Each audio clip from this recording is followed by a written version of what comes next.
Ah.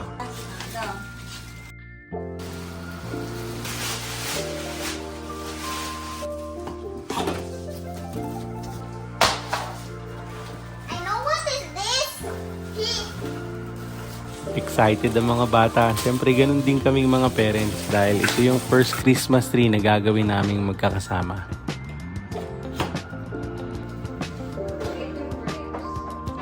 At higit sa lahat, ito yung first Christmas namin ngayon dito sa Canada. Ito na nga at sinimulan ng gawin ng bunso ko. Good job! Siyempre, Daddy to the rescue! Thank you! Okay, Dalarama para mamili ng decorations. Siyempre, ang in-charge mamili, ang aming Commander Bawang. Ito na ang nag-iisang bituin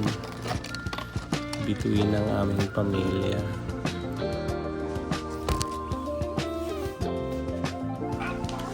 What? It's not a toy.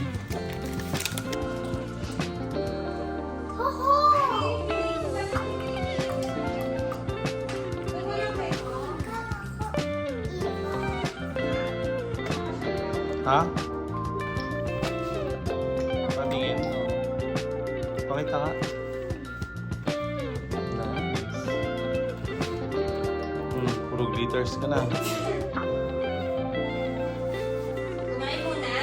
Wow, thank you ate. Contribution ni Mami. Labas mo na lahat. Si ate oh. Hi pretty, say hi to the camera. Blada, why one? Oo. Na-video ko na si ate. Decoration. Ito na, alisin mo to.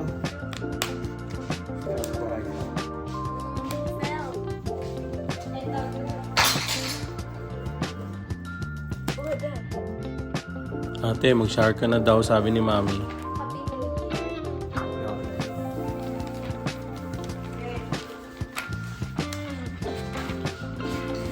Ate, ready na yung music mo daw. Galing naman, talaga mabusisi yung decorator ko. Okay na? Wala. Earth, di yan para dyan. Ilalagay ko yan sa wall. Decoration yan sa wall, anak.